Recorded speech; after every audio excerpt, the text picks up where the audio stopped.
இப்ப பாரதியார் மேடையில இதெல்லாம் நீங்க பேச வேண்டியது, சீமான் அவர்களும் பாரதியார் மேடையில போய் பேச வேண்டியது என்ன தேவை இருந்தது? ஏன் ஆரியத்தோட கை கோக்குறீங்க? இந்த கேள்விக்கு பதில் என்ன? பாரதியாருக்கும் ஆரியத்துக்கும் எந்த சம்பந்தமும் இல்லை. அவர் ஒரு பார்ப்பனர் அப்படிங்கிறதுனாலயே அவர் ஒரு ஆரியராகவும்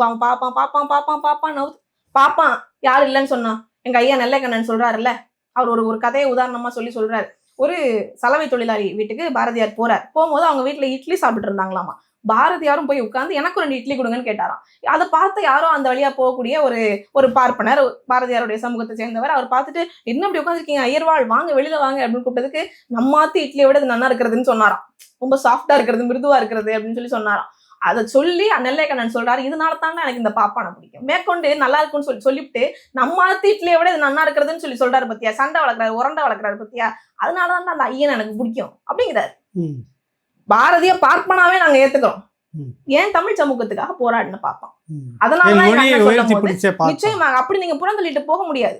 என் மொழிக்காக இவ்வளவு பேசி இவ்வளவு அடக்குமுறைகளை சந்திச்சு தன்னோட இறுதி ஊர்வலத்துல வெறும் 14 பேர் மட்டுமே வர்ற அளவுக்கு வெள்ளக்கார அரசாங்கத்தால போட்டு நசுக்கப்பட்டு இங்க இருந்து புதுச்சேரிக்கு போய் அங்க உட்கார்ந்து இருக்கிற அளவுக்கு அவரை விரட்டி அடிச்சது இந்த ஆங்கில அரசாங்கம்.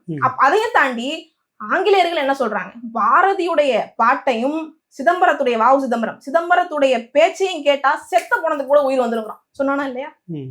ஆங்கிலேயன் வெளியிட்ட அறிக்கை, அது கவர்மெண்ட் அறிக்கை. பாரதியுடைய பாட்டை படிச்சவனும் சிதம்பரத்துடைய பேச்சை கேட்டவனும் செத்த பணமா இருந்தாலும் அவனுக்கு உயிர் வந்துடும் அப்படின்னா அது எவ்வளவு பெரிய விஷயம். அப்ப அவனுடைய அஸ்திவாரத்துல இருக்க ஒரு கல்லைய புட்டிங்க எறியறது இல்லையா? அவனை போட்டுறாம யார போட்டுறது?